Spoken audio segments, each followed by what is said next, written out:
19 horas e 45 minutos, hora oficial do Brasil. Boa noite.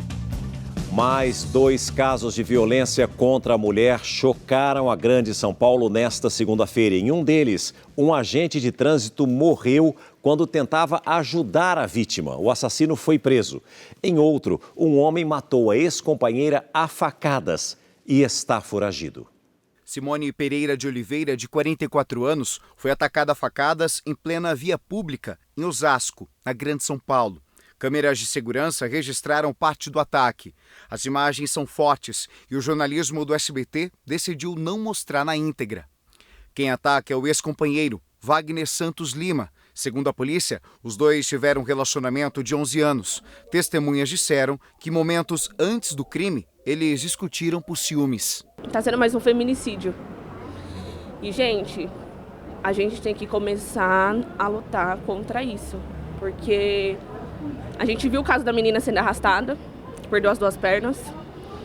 A gente viu o caso agora da Simone, que é minha prima. Vocês que estão sendo agredida dentro de casa, tá passando por... A partir do momento, antes do agressor levantar a mão para vocês, ele vai ter o abuso psicológico.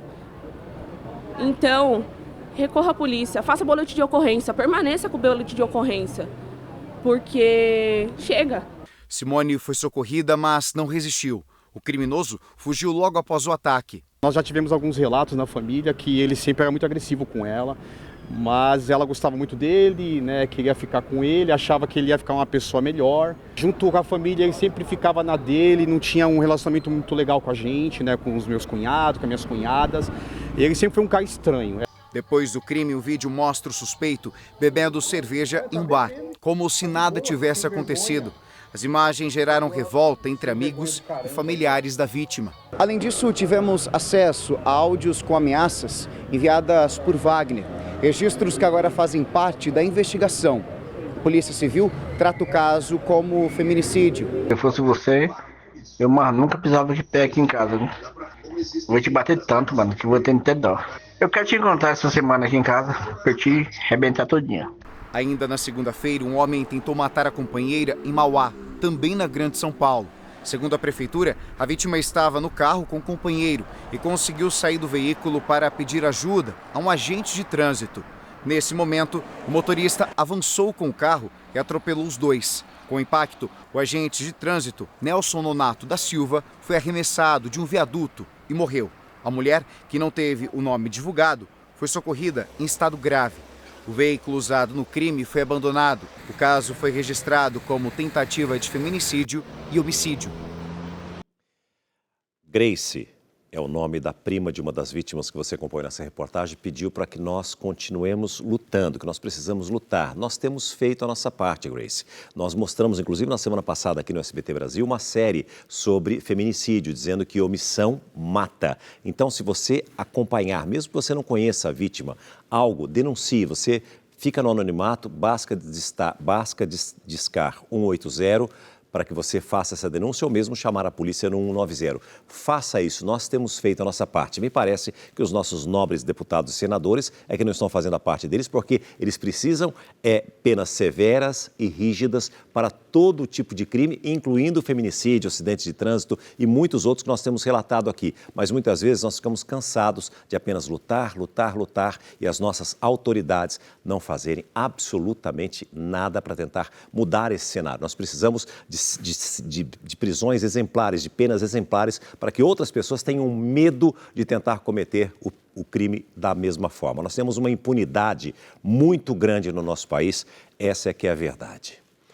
Que Deus te guarde, te proteja e te faça companhia. Hoje é segunda-feira, 22 de dezembro de 2025. Veja agora os outros destaques desta edição. Casal em um caiaque é vítima de ladrões que usavam uma moto aquática no litoral paulista. Inauguração de obra em São Paulo tem troca de farpas entre governador e presidente do BNDES. Em Brasília, ministro do Supremo, Flávio Dino, suspende trecho da proposta do Congresso que retomaria emendas parlamentares canceladas desde 2019. Também no STF, Alexandre de Moraes concede prisão domiciliar humanitária ao general Augusto Heleno. General russo morre após explosão de carro-bomba em Moscou. Ucrânia não assumiu oficialmente o atentado.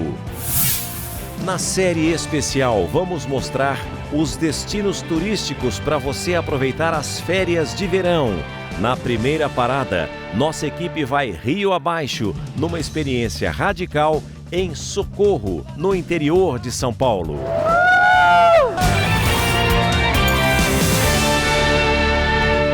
Conectado com você, sintonizado com o mundo, o SBT Brasil está no ar. Um policial militar foi baleado nesta tarde durante uma tentativa de assalto na zona leste de São Paulo. E tudo aconteceu em plena via pública e a ação foi registrada por câmeras de segurança. O repórter Vinícius Rangel está ao vivo conosco e traz todos os detalhes. Ei, Vinícius, conta pra gente como foi que tudo aconteceu. Uma boa noite para você. Ei, César, boa noite a você e também a todos que estão nos acompanhando aqui no SBT Brasil. Olha, César, essa tentativa de assalto aconteceu numa rua da zona leste daqui da capital paulista. Nós tivemos acesso a imagens de câmeras de segurança que mostram o momento exato em que os 3 bandidos armados em 2 motos cercam um carro parado, onde estavam 2 homens. No banco do carona estava um policial militar aposentado. Durante a abordagem, o policial tenta fechar a porta do veículo, mas um dos assaltantes intervém, saca a arma e atira contra ele. Logo em seguida, os criminosos fogem, sem levar o automóvel. Depois do disparo, o policial ainda consegue empurrar a porta do veículo, mas cai desacordado na calçada. Segundos depois, ele reage e o porteiro de um condomínio, que fica na mesma calçada, tenta ajudar o PM. O agente foi socorrido pelo helicóptero Águia da Polícia Militar e encaminhado ao Hospital das Clínicas. Nós não tivemos atualizações sobre o estado de saúde dele até o momento. Mas, César, um detalhe que nós também tivemos acesso a informações é que, supostamente, antes dessa ação criminosa que nós mostramos agora, esses mesmos bandidos teriam assaltado o motorista de uma Mercedes, minutos antes dessa ação que nós mostramos com imagens de vídeo monitoramento. Pois bem, a Polícia Civil já está em busca desses criminosos, mas infelizmente eles não foram encontrados até o momento, César. Obrigado pelas informações, Vinícius. O mais importante, a gente espera que essa vítima possa se salvar, possa, o mais breve possível, estar de volta ao convívio com os familiares. E o meu comentário inicial vale também para esse tipo de crime. Nós precisamos acabar com a impunidade que é absoluta no nosso país, por isso que os bandidos continuam fazendo a festa. Obrigado pelas informações, Vinícius. E além das agressões físicas, a escalada da violência de gênero também toma outras formas, como o crime de stalking. Você não chegou a ouvir falar desse tipo de criminoso, não? A cada hora, pelo menos, preste atenção, 10 mulheres são vítimas dessa perseguição constante e obsessiva aqui no Brasil. Um crime relativamente novo, mas que disparou no nosso país. Mensagens indesejadas e e-mails ameaçadores, como este aqui. Você quer namorar comigo? Sim ou não? Por quê? Em seguida, responda logo. A influenciadora digital Juizen é a vítima deste stalker. Ela recebeu inúmeros e-mails do mesmo homem e foi perseguida durante 2 anos. Juliana, quer namorar comigo? Juliana, responda logo. Juliana, se posicione. Então, foi um e-mail atrás do outro. E depois foram fotos que ele mandava dele. O stalker chegou a enviar uma coroa de flores no salão de beleza que a influenciadora frequentava. Eu tinha mania de colocar o arroba e o endereço do lugar onde eu estava, né? Ele, depois de 1 hora, ele apareceu lá com uma coroa de flores. Normalmente a gente dá uma coroa de flores para o morto, né? Os casos de stalking têm chamado a atenção, principalmente entre famosos. O mais recente aconteceu com a atriz Isis Valverde. A artista era perseguida por Cristiano Kellerman há mais de 20 anos. Imagens de câmeras de segurança registraram um homem em frente à casa de Isis para entregar um presente a ela. A polícia precisou ser acionada, já que não era a primeira nem a segunda, nem mesmo a terceira vez que Cristiano tentava abordar pessoalmente a atriz. Na última, o stalker chegou até a porta da casa de Isis, se passando por primo dela. Ele foi preso em flagrante. O stalkeador, o perseguidor, ele tem essa característica de reiteradamente buscar informações, buscar contato com uma vítima, e se essa vítima se sentir ofendida, ou pelo menos se sentir restringida na sua liberdade, sentir que aquilo está abalando psicologicamente ela pode fazer um registro de um boletim de ocorrência e buscar a responsabilização desse indivíduo. A pena para quem comete o crime de stalking é de 6 meses a 2 anos de prisão, com um aumento de metade do tempo se for contra mulher, criança, idoso ou pessoa com deficiência física. A polícia alerta para a necessidade de registrar o boletim de ocorrência e guardar provas. Gravações, então, o circuito interno de gravação é uma prova válida. Gravação das mensagens, prints de WhatsApp, testemunhas são importantes. Depois de tirar a foto ou fazer um vídeo, especialistas alertam para as publicações nas redes sociais sejam realizadas após a pessoa já ter deixado o local, para não correr o risco de ser surpreendido por um stalker. Artistas e influenciadores são os mais vulneráveis, já que o trabalho pode ser prejudicado, porque dependem da exposição no ambiente digital. Estou fazendo absolutamente mais nada em tempo real, onde eu estou, onde eu fico. Nunca postar onde você está. Evitar mostrar onde você mora, evitar postar fachada de prédio, fachada de casa, se tiver filhos, escola onde o filho estuda. Nunca mostrarem onde trabalham. Segundo dados do Conselho Nacional de Justiça, foram 3.763 crimes de stalking apenas em 2025, 1.080 casos a mais na comparação com 2023. Você não sabe o que está na cabeça dessa pessoa. E, infelizmente, a justiça ela não é tão rápida, não é tão ágil assim com a vítima. Não é mesmo. Aliás, tem um caso que está chamando a atenção, que nós vamos mostrar agora para você, de violência entre parceiros e que chamou a atenção inicialmente no Rio Grande do Sul e agora certamente em todo o país. Uma mulher foi presa suspeita de tentar envenenar o próprio marido que estava internado em um hospital. Acompanhe. O caso aconteceu em Pelotas, a 260 quilômetros de Porto Alegre. Segundo a polícia, a mulher, de 52 anos, misturou remédios em alimentos levados ao marido, que estava internado na UTI de um hospital. A equipe médica desconfiou ao perceber que o quadro de saúde do paciente piorava sempre que consumia a comida trazida pela esposa. Infelizmente, um momento de carinho, de assistência ali, na realidade, era uma tentativa de homicídio. O homem deu entrada no hospital no começo do mês, com suspeita de um acidente vascular cerebral. A esposa fez contato com o hospital perguntando se poderia levar um iogurte para ele. A equipe médica não autorizou, disse que ele recém tinha sido estubado, que não poderia ainda receber alimentação via oral. E então ela, na visita, foi vista por uma médica e por uma enfermeira ministrando água que ela havia trazido de casa para ele. 40 minutos após encerrar a visita, ele novamente entrou em coma. O casal está junto há 30 anos e tem 3 filhos. A perícia apontou que a mulher utilizou uma combinação de vários medicamentos que podem provocar dificuldades para respirar e comprometer o funcionamento do cérebro. O paciente está fora de perigo e ainda não foi informado da situação. Exames confirmaram a presença de remédios de uso controlado no corpo do homem. A polícia apreendeu medicamentos e celulares na casa da família e agora busca as motivações do crime. A defesa da mulher não foi localizada. Até o momento nós não sabemos se ele de fato teve um AVC quando ele teve essa internação ou se ele já estava sendo intoxicado dentro da sua residência e, portanto, teve esse quadro agravado ou talvez um quadro de uma intoxicação e foi isso que levou ele a essa internação na UTI.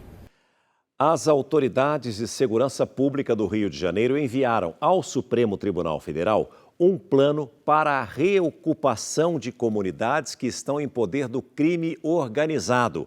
A repórter Bruna Carvalho traz agora todas as informações ao vivo e direto do Rio de Janeiro. Como é que esse plano pode ser colocado em prática e quando isso vai acontecer? Conta pra gente, Bruna, uma boa noite para você.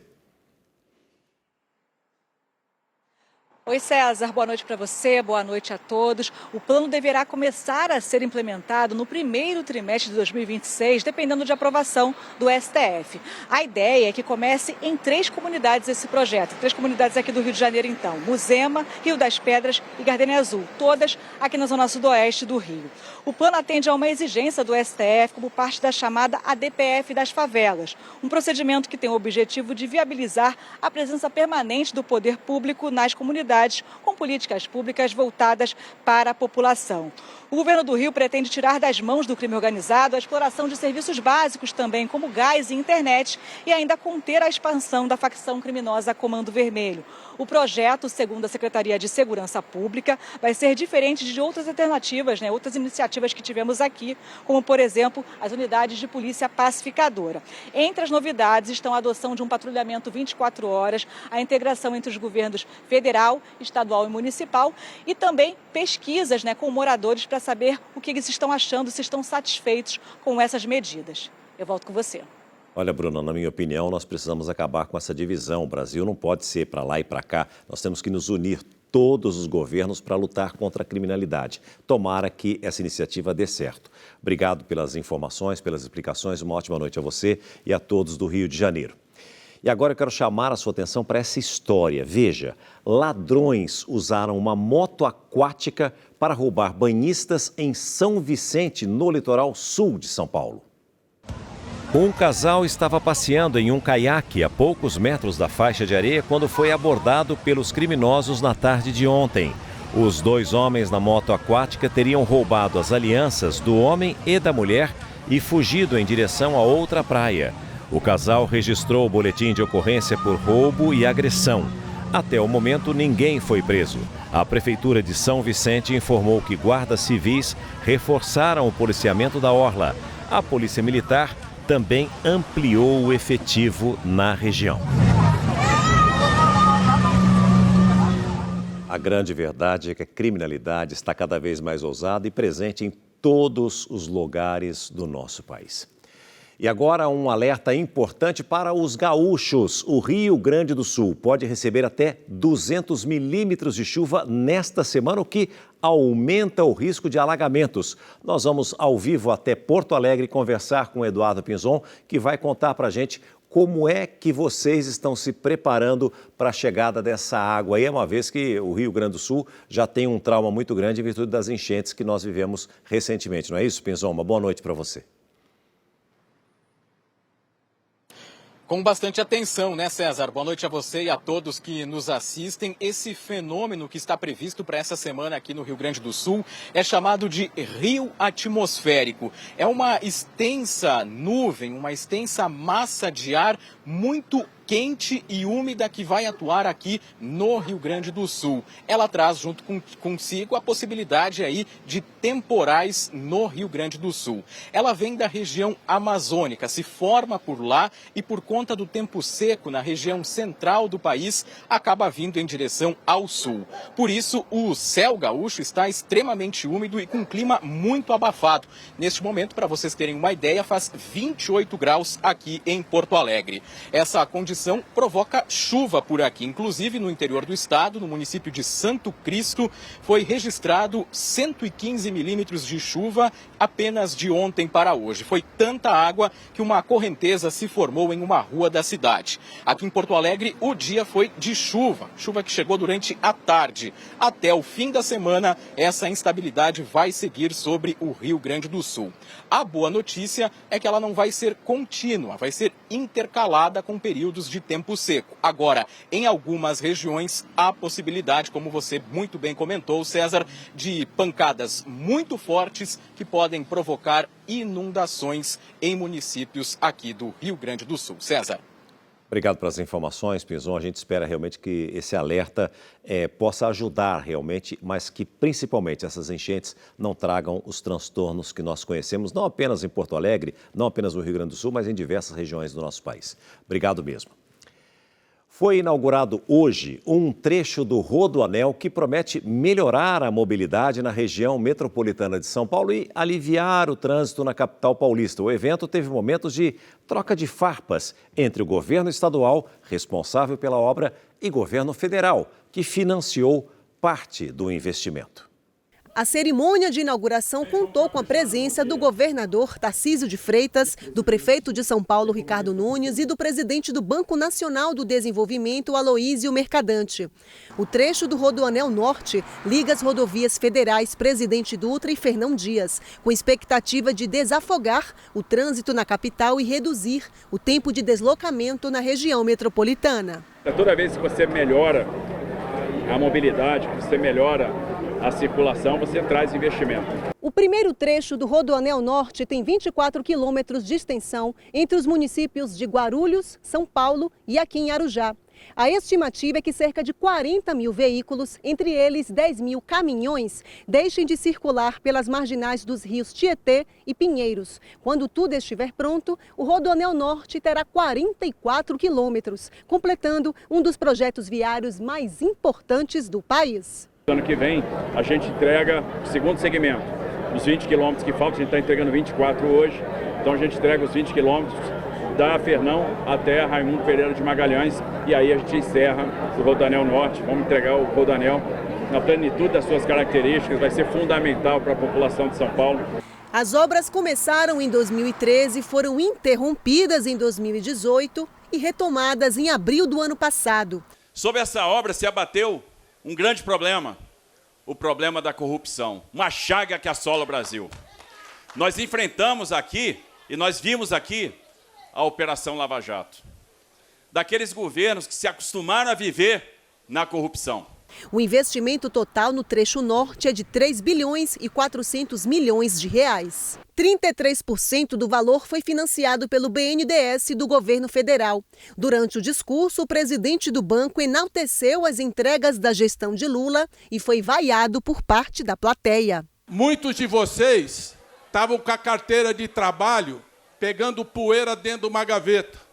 Com o presidente Lula, nós estamos com a menor taxa de desemprego da história do Brasil, 5,4%. Estamos com o maior número de população empregada da história. Ao final do evento, o Mercadante cobrou maior reconhecimento pela participação do BNDES na obra. São muitos financiamentos importantes no Estado de São Paulo, que a orientação do presidente Lula é trabalhar de forma republicana, é buscar fazer parceria para as coisas andarem, poder entregar e resolver. Aqui é um bom exemplo. Em termos de estradas, nós estamos financiando, só de mobilidade para o governo de São Paulo, 13 bilhões e 700 milhões de reais para esse governo. Está faltando a placa ali para reconhecer. E nós vamos estar em todos os eventos para cobrar. O trecho já está liberado para veículos a partir desta terça-feira. O trajeto, que vai do quilômetro 129 ao 153, conta com 3 faixas de rolamento em cada sentido e traz uma inovação de padrão internacional. O pavimento utiliza o SMA, conhecido como tecnologia aplicada em pistas de Fórmula 1 e rodovias de alto desempenho ao redor do mundo. Em um outro evento no estado de São Paulo, o ministro de Portos e Aeroportos anunciou uma nova etapa da obra do túnel que vai ligar as cidades de Santos e Guarujá, outro empreendimento de parceria entre os governos estadual e federal. O anúncio do ministro Silvio Costa Filho foi feito em primeira mão durante a entrevista ao SBT News.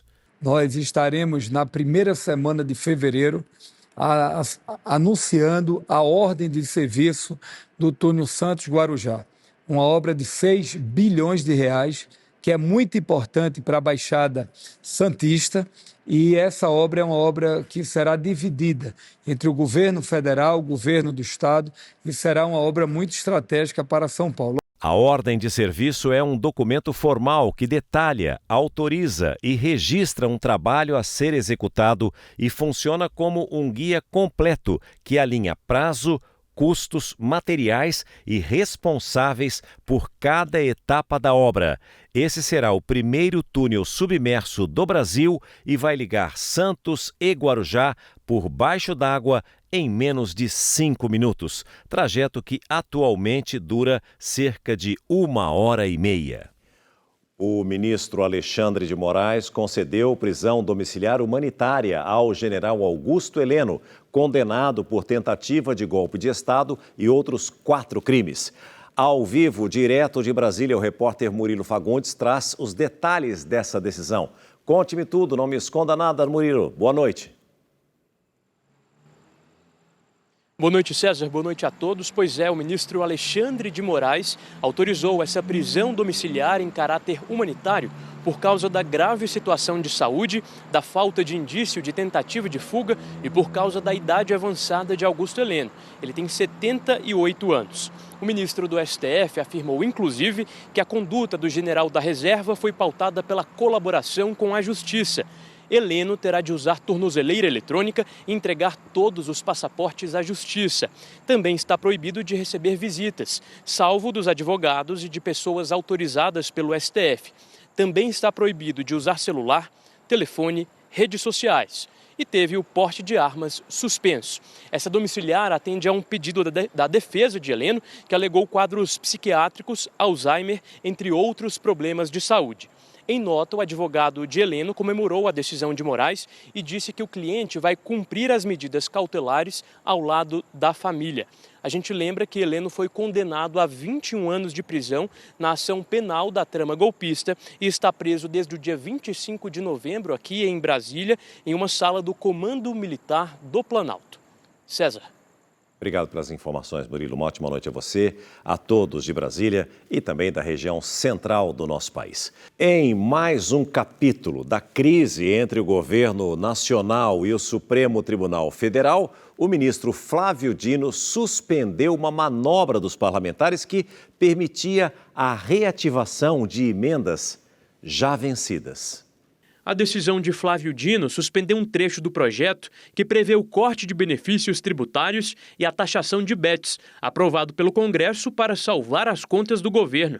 Na prática, porém, esse trecho, que nada tinha a ver com o projeto original, abria caminho para a ressurreição de emendas orçamentárias já canceladas. Segundo o ministro do Supremo, a medida aprovada pelos parlamentares desrespeitou regras e princípios como a transparência e o controle dos gastos públicos. Com a suspensão por Dino, os recursos ficaram bloqueados até uma nova análise do plenário do STF. Na Câmara, parlamentares da base do governo defenderam a decisão de Dino. Quiseram fazer renascer emendas do orçamento secreto. Isso já tinha sido considerado inconstitucional. E os deputados quiseram colocar mais 2 bilhões para resgatar essas emendas. Então, isso é nitidamente inconstitucional e iria privilegiar apenas deputados e senadores que, naquela ocasião, fizeram o ganho através de emendas parlamentares secretamente. A deputada Adriana Ventura, do Partido Novo, que faz oposição ao governo, também criticou o modo como se deu a aprovação no Congresso. Ninguém leu aquele projeto. Eu subi várias vezes à tribuna, eu pedi tempo, eu falei, não, eles subiram o projeto com o relator ali já lendo. Então, foi completamente, assim, o processo legislativo foi violado, eu fui contrária a essa proposta. Não sei como os parlamentares deram aval para aprovar uma coisa que ninguém leu. No Palácio do Planalto, a avaliação é de que o dispositivo seria vetado mesmo se Flávio Dino não tivesse suspendido o trecho. Uma ala do governo quer que o presidente Lula vete o artigo questionado pelo ministro do STF, mesmo que de forma simbólica. Essa movimentação irrita parte do Congresso e pode dificultar a relação com o governo.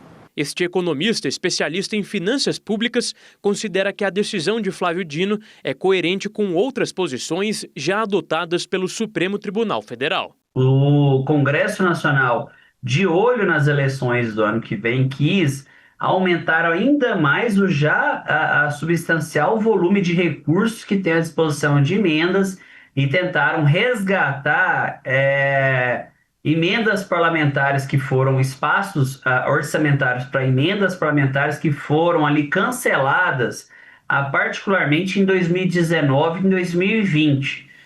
A Câmara dos Deputados cancelou os passaportes diplomáticos de Eduardo Bolsonaro e Alexandre Ramagem, que estão nos Estados Unidos. Nós vamos retornar a Brasília mais uma vez com o repórter Murilo Fagundes, que traz todos os detalhes para a gente. Essa já era uma decisão aguardada, Murilo? Já sim, César, essa medida é consequência das punições recentes contra os mandatos de ambos.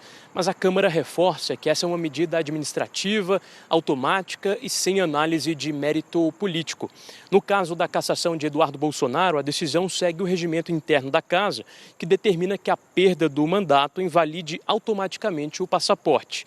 O filho do ex-presidente Jair Bolsonaro está nos Estados Unidos desde fevereiro. Já no caso de Alexandre Ramagem, ex-diretor da ABIN no governo Bolsonaro, ele perdeu o mandato após condenação do STF. Ramagem já deixou o Brasil em setembro, antes de o Supremo Tribunal Federal declarar encerrada a ação penal da tentativa de golpe. Inclusive, o Ministério da Justiça e Segurança Pública informou já ter enviado o pedido de extradição hoje, nesta segunda-feira, para o Ministério das Relações Exteriores, que dará então aí andamento a esses trâmites burocráticos junto ao governo dos Estados Unidos. César. Obrigado pelas informações, Murilo. Uma ótima noite para você. Aí, a todos de Brasília e da região central do nosso país. A Polícia Federal, a Federação Brasileira de Bancos e o Banco Nacional de Desenvolvimento Econômico e Social, o BNDES, firmaram hoje um acordo para fortalecer o combate ao crime organizado e às fraudes relacionadas ao sistema financeiro. Não é só um acordo no papel, é uma resposta a um crime que virou indústria no Brasil. Nesta segunda-feira, a Polícia Federal, o BNDES e a FEBRABAN se uniram para apertar o cerco contra a lavagem de dinheiro, o crime organizado e os golpes digitais. Primeira criação do Observatório de Impacto do Crime Organizado no Sistema Financeiro Nacional. Então, está atento, acompanhando, observando, para tirar as lições e ver as políticas, os procedimentos. Nós acreditamos que prevenir e combater o crime no âmbito do sistema financeiro não é nenhum favor. É obrigação de todos e aqueles que não querem se somar para combater o crime no sistema financeiro precisam ser banidos, precisam ser retirados da nossa indústria. Ou pedem para sair ou precisam ser retirados pelo devido processo legal. A parceria acontece quase 4 meses depois da Operação Carbono Oculto, a maior já realizada contra o crime organizado no país. A investigação revelou facções infiltradas na cadeia dos combustíveis, no sistema financeiro e até em fintechs. Dos 350 alvos da operação, 42 estavam na Faria Lima, o coração financeiro de São Paulo. Nós temos que, independente da nomenclatura da facção, enfrentar com rigor, com firmeza, com integração, com cooperação, com investimento, com capacitação, com tecnologia. Mas o alerta vai além das grandes estruturas. Só entre janeiro e setembro deste ano, o Brasil registrou 28 milhões de fraudes envolvendo o Pix. Outros golpes pelo celular também dispararam. Por trás desses números estão histórias reais. Gente comum que virou alvo de criminosos cada vez mais organizados e convincentes. No caso do João, os bandidos tinham todos os dados pessoais, endereço, rotina, informações bancárias. Pediram acesso à tela do celular, um passo antes de tentar esvaziar a conta. Ele disse, olha, você ganhou 50 mil. Aí ele começou, eu vou mandar um código para você, você copia e cola lá no seu banco, mas primeiro me compartilha a sua tela. E eu compartilhei achando por conta desse sorteio que eu tinha ganhado. E eu fui lá e compartilhei. Essa união entre a Polícia Federal, bancos e o BNDES tenta atacar o crime onde mais dói, no dinheiro. A partir de agora, informações financeiras e dados de investigação passam a ser compartilhados para identificar rotas de lavagem, fintechs usadas por facções criminosas e golpes digitais que se espalham pelo país. O desafio é acompanhar a velocidade de um crime que se modernizou e age muitas vezes com tecnologia mais rápida que a do Estado. Enquanto o poder público tenta se organizar, a orientação é: desconfie, confira e nunca decida com pressa, porque no mundo digital, um clique pode custar caro. Faltam só 2 dias para a ceia de Natal. E para quem ainda vai fazer as compras, a notícia é boa. Na média, o preço dos alimentos está mais em conta do que no ano passado. Mesmo assim, muita gente aposta em promoções de última hora para montar a mesa. Se pesquisar os preços já faz parte da rotina o ano inteiro, imagina quando o jantar é para 10 pessoas. Eu não vou comprar nada pronto. Vou fazer doce, vou fazer pudim, vou fazer rabada. Essa família também tenta economizar. E a receita é dividir para multiplicar. A família sempre se cotiza, né? A gente junta um pouquinho, cada um dá uma parte. As pessoas que têm mais condição dão um pouquinho mais e a gente faz uma ceia dividida entre todos para todo mundo aproveitar. É o velho hábito de pechinchar, ainda que os preços já estejam mais camaradas. Uma pesquisa da FGV e IBRE apontou queda de quase 1,5% no valor da cesta de alimentos para o Natal desse ano, na comparação com 2024. Os preços que mais caíram foram os da batata inglesa, do arroz e do azeite. É que o clima ajudou os agricultores brasileiros. E o consumidor também foi beneficiado pela queda dos preços no mercado internacional. Por outro lado, as carnes subiram entre 7% e 9%.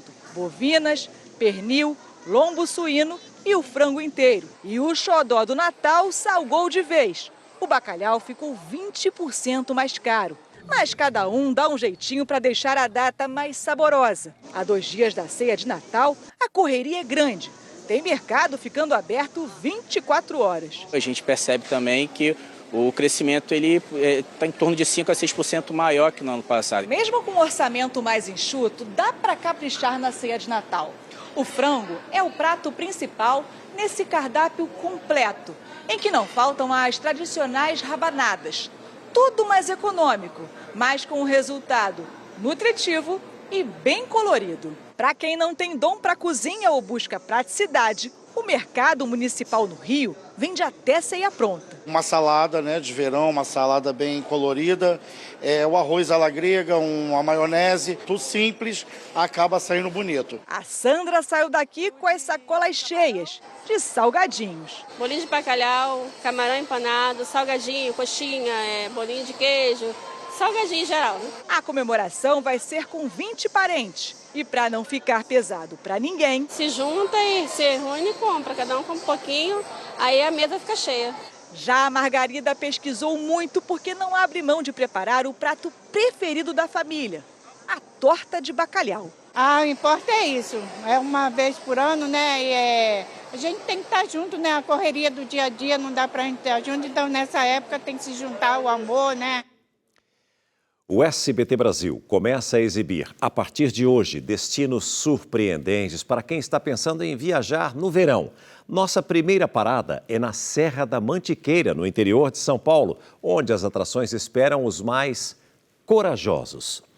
Em Socorro, conhecida como a Cidade da Aventura, os visitantes encontram mais de 20 opções de esportes radicais, na água, na terra e no ar, em meio a cenários que fazem o coração bater mais forte. Veja agora no primeiro episódio da série Roteiro de Férias.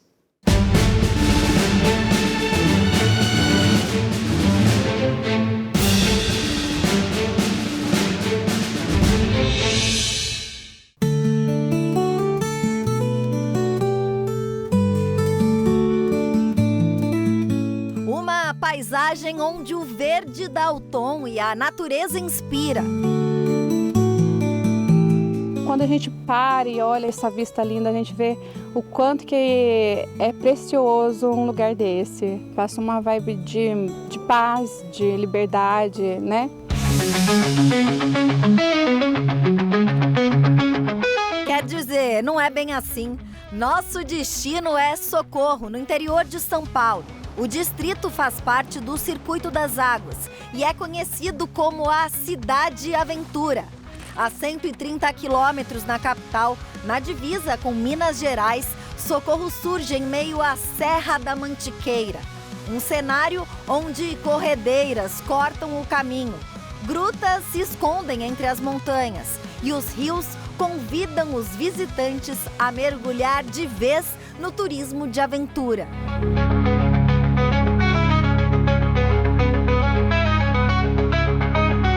São mais de 20 atividades radicais. E o melhor é que aqui em Socorro a aventura é completa. Tem emoção na terra, no ar e na água.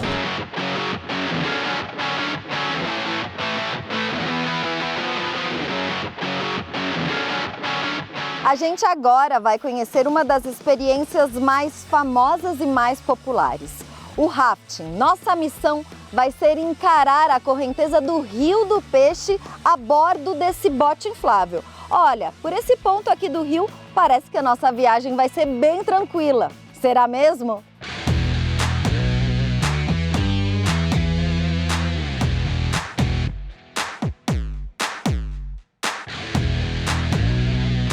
O primeiro passo é ouvir com atenção as orientações de segurança. Pessoal, todo mundo segurando o reminho para fora, mãozinha aqui na zona T certinho. Então essa mão vai estar sempre aqui, eu vou estar sempre orientando vocês bastante com esse momento. Esse casal de São Bernardo do Campo, no ABC Paulista, se juntou à nossa equipe. E antes de encarar o desafio, claro, não podia faltar o nosso grito de guerra. 1, 2, 3, equipe! Socorro! É preciso preparo e disposição para seguir os comandos. Frente forte, vamos lá galera, pela vida, pela vida. Tudo em paz até a primeira corredeira. Prende bem o pezinho, foca no meu comando que dá certo, beleza? Mantém, mantém. Esquerda, boa! O passeio tem 4 quilômetros de extensão. Parte do trajeto pura calmaria. Mas, de repente, a correnteza lembra que a aventura está só começando. Quem tá gostando faz barulho!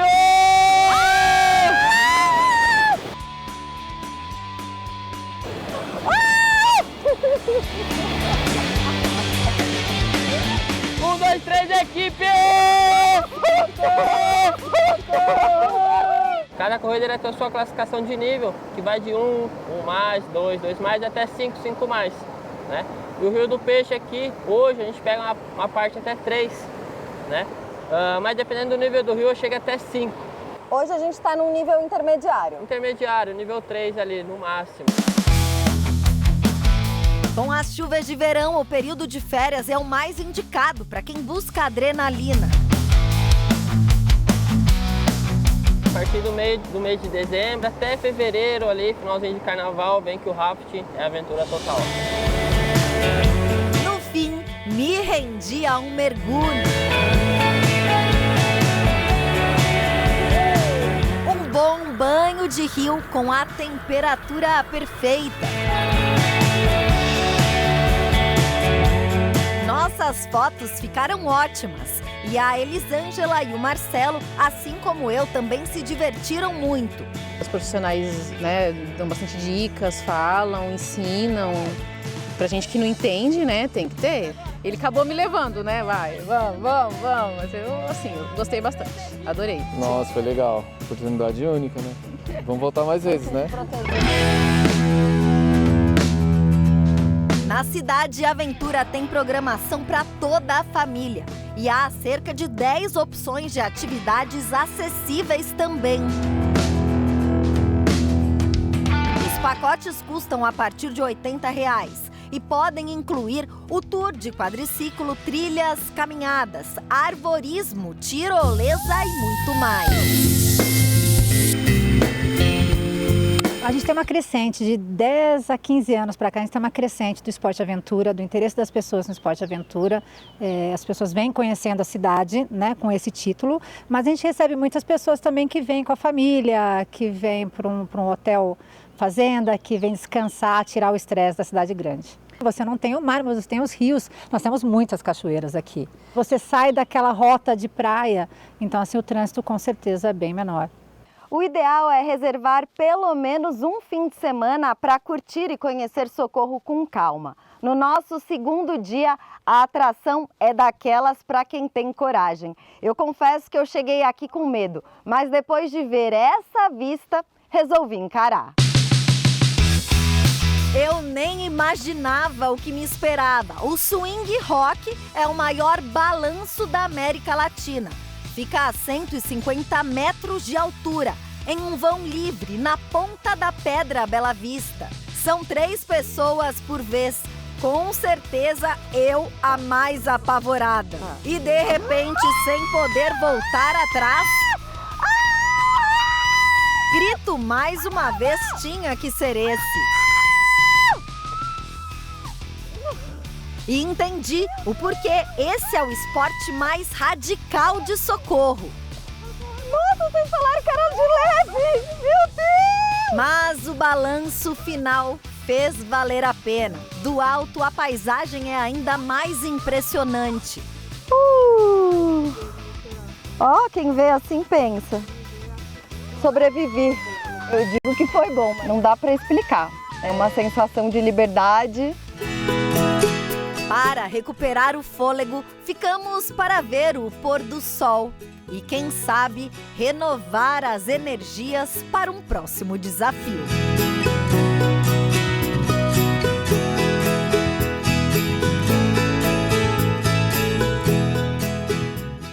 E amanhã, o nosso convite é para visitar um dos destinos mais procurados pelos brasileiros e também pelos estrangeiros. Um local com floresta, animais, aquáticos, aventura e água. Muita água. Claro que eu estou falando de Foz do Iguaçu, nosso segundo episódio da série Roteiro de Férias. Um general russo morreu hoje na explosão de um carro em Moscou. O governo da Rússia investiga a possibilidade de envolvimento da Ucrânia no atentado. Os ucranianos ainda não se manifestaram oficialmente sobre a morte. O carro não ficou totalmente destruído, mas a explosão foi forte o suficiente para matar o general Fanny Sarvarov, diretor de treinamento operacional das Forças Armadas Russas e um dos oficiais envolvidos na operação de invasão da Ucrânia.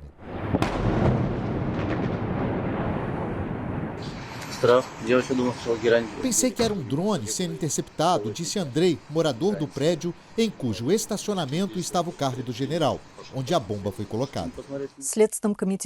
Várias versões estão sendo examinadas e uma delas é o possível envolvimento do serviço de inteligência ucraniano, disse a porta-voz do comitê de investigação. A Ucrânia não assumiu oficialmente a autoria do atentado, mas o serviço secreto do país admitiu o assassinato de pelo menos 7 oficiais, propagandistas e até um cientista da Rússia desde 2022. Um general morreu depois da explosão de uma bomba colocada em uma patinete na porta do prédio onde morava, em Moscou, há exatamente um ano. O ataque aconteceu depois de mais uma rodada de negociações entre ucranianos e norte-americanos em Miami, nos Estados Unidos. O time de Donald Trump também se reuniu com os russos.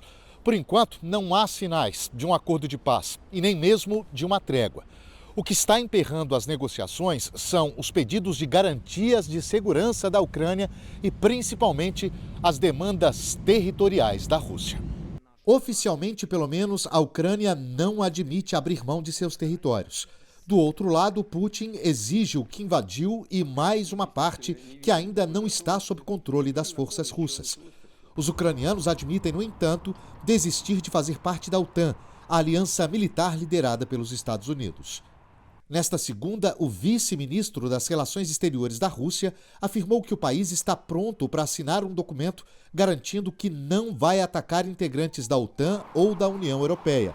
Mas há muita desconfiança, porque 4 anos atrás, o governo russo também garantiu que não invadiria a Ucrânia e continua garantindo que não ataca a infraestrutura civil, como as empresas de energia. Milhões estão parcial ou totalmente sem aquecimento em várias regiões da Ucrânia. Em Odessa, as escolas estão queimando palha para garantir o aquecimento dos prédios durante o inverno. O presidente dos Estados Unidos disse agora à noite que o governo americano vai ficar com o petróleo apreendido da Venezuela nos últimos dias. Foi durante o anúncio de uma nova frota de navios de guerra, batizada com o nome de Classe Trump. A Guarda Costeira dos Estados Unidos também anunciou a perseguição de um terceiro navio petroleiro em águas internacionais perto da Venezuela. As ações do governo Donald Trump na região do Caribe são alvo de críticas de outros países, inclusive do Brasil. O governo da China afirmou que a apreensão dos petroleiros pelos Estados Unidos constitui uma grave violação do direito internacional. A Rússia também manifestou total apoio contra o bloqueio de Trump a navios venezuelanos sancionados, segundo autoridades do regime de Nicolás Maduro.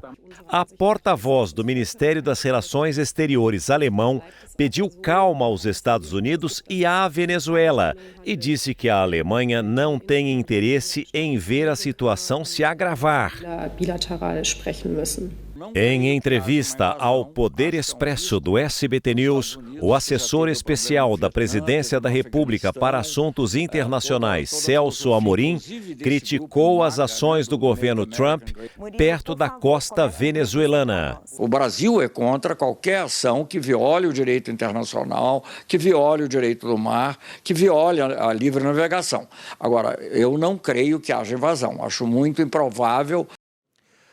O governo Trump triplicou o valor oferecido a imigrantes ilegais que deixarem os Estados Unidos voluntariamente até o final deste ano.